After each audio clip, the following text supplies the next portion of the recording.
बस्तर का दंतेवाड़ा आस्थाओं का कोई केंद्र ही हो जैसे। न सिर्फ बस्तर वासियों के लिए बल्कि देश के कोने कोने से उन पर श्रद्धा रखने वालों के लिए दंतेवाड़ा विश्वास का कोई गढ़ हो जैसे। जब आस्थाओं को सहारा पाना होता है, जब जीवन संघर्ष थकाने लगता है, जब खुद पर से भरोसा उठने लगता है या मिल रहे असीम अनुकंपा के लिए किसी को धन्यवाद करने की मंशा हो, इंसान विधाता के किसी न किसी रूप के सम्मुख खुद को पाता है। उस असीम शक्ति तक पहुंचने के लिए मानव कोई न कोई साधन ढूंढ ही लेता है। मसला जब विश्वास का हो तो दूरी कोई मायने नहीं रखती। बस्तर के सुदूर वनांचल की दंतेश्वरी देवी तक भी देश भर से भक्तजन साल भर आते जाते रहते हैं। माता के दर्शन को सभी भक्तों के लिए सुलभ कर दिया है।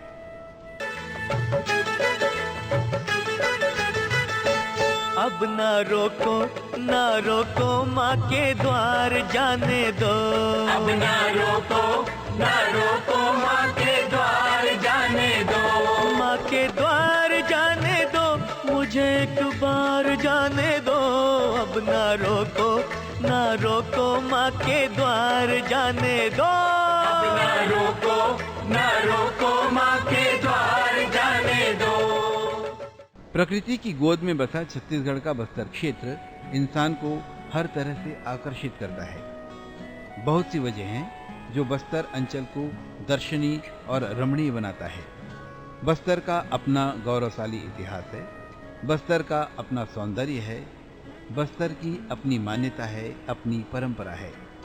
बस्तर की धार्मिकता दूर दूर के सैलानियों को अपनी ओर खींचता है। बस्तर की आराध्य देवी माँ दंतेश्वरी अपनी ढेरों किंवदंतियों के साथ बस्तर के दंतेवाड़ा में अपना आशीष बरसाते समूचे दंतेवाड़ा क्षेत्र में धार्मिकता बिखेर रही हैं। बस्तर के आदिवासियों की आराध्य देवी दंतेश्वरी का मंदिर जगदलपुर से लगभग 80 किलोमीटर दूर दंतेवाड़ा शहर के बीचों बीच शंकनी डंकनी नदी के संगम के तट पर स्थित है। नवरात्रि और दशहरे में यहाँ का उत्सव देखने के लायक होता है।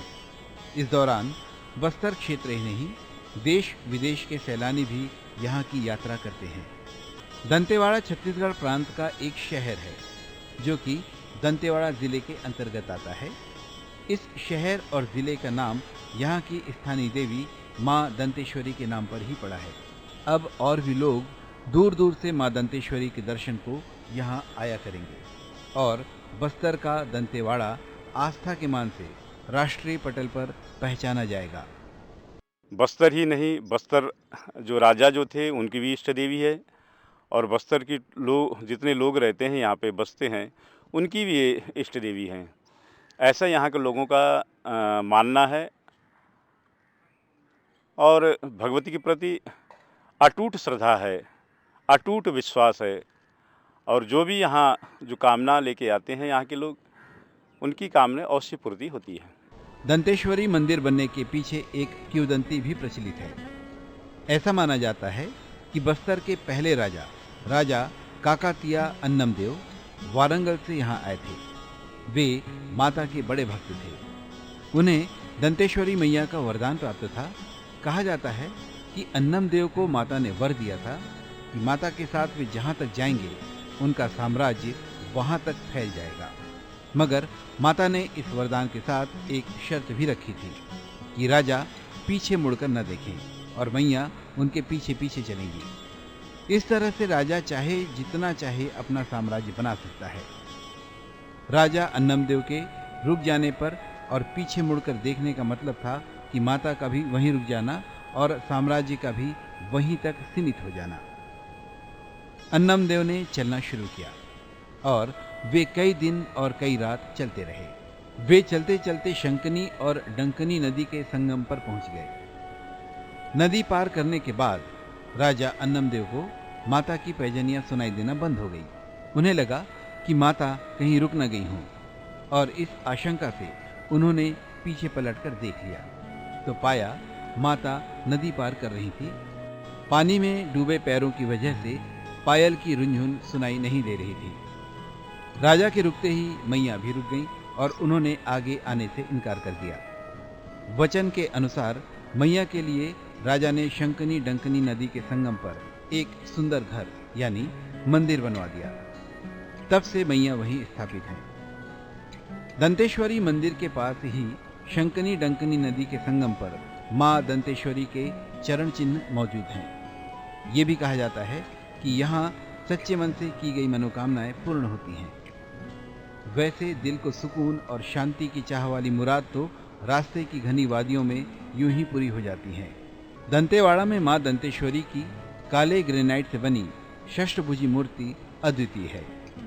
6 भुजाओं में, हाथ में शंख, खड़ग, त्रिशूल और बाएं हाथ में घंटी, पद्म और राक्षस का शीश माई धारण किए हुए हैं।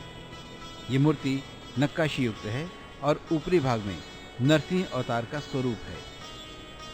माई के सिर के ऊपर एक चांदी से निर्मित अद्भुत छत्र है। प्रतिमा वस्त्र आभूषणों से अलंकृत है।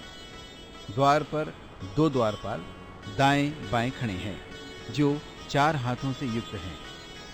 बाएं हाथ में सर्प और दाएं हाथ में गदा लिए द्वारपाल वरद मुद्रा में हैं। 21 स्तंभों से युक्त सिंह द्वार के पूर्व दिशा में 2 सिंह विराजमान हैं। ये काले पत्थर से निर्मित है। यहाँ भगवान गणेश, विष्णु, शिव आदि की प्रतिमाएं विभिन्न स्थानों में स्थापित हैं। मंदिर के मुख्य द्वार के सामने पर्वतकालीन गरुड़ स्तंभ निर्मित है। मां दंतेश्वरी का मंदिर वास्तुकला का अनुपम उदाहरण है। माई जी की प्रतिदिन श्रृंगार के साथ मंगल आरती की जाती है। मां दंतेश्वरी के मंदिर के पास ही उनकी छोटी बहन मां भुवनेश्वरी का मंदिर भी है। मां भुवनेश्वरी को मौली माता या मणिकेश्वरी देवी के नाम से भी जाना जाता है। मां भुवनेश्वरी देवी आंध्र प्रदेश में मां पेदाम्मा के नाम से विख्यात हैं और लाखों श्रद्धालु उनके भक्त हैं। बुजुर्ग नागरिक जिनका स्वाभाविक रुझान इस उम्र में धर्म कर्म की ओर बढ़ जाता है, उन सभी को हर तरह की सुविधा मुहैया कराई जा रही है कि वे निर्विघ्न अपनी यात्रा पूरी कर सकें।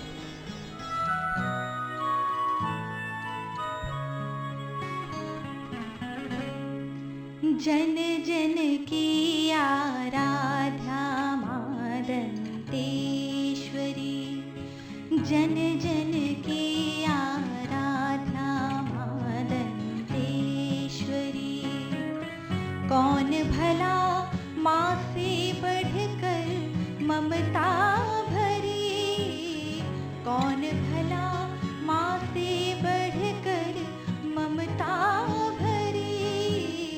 जन जन की आराध्या मां दंतेश्वरी, जन जन की आराध्या मां दंतेश्वरी।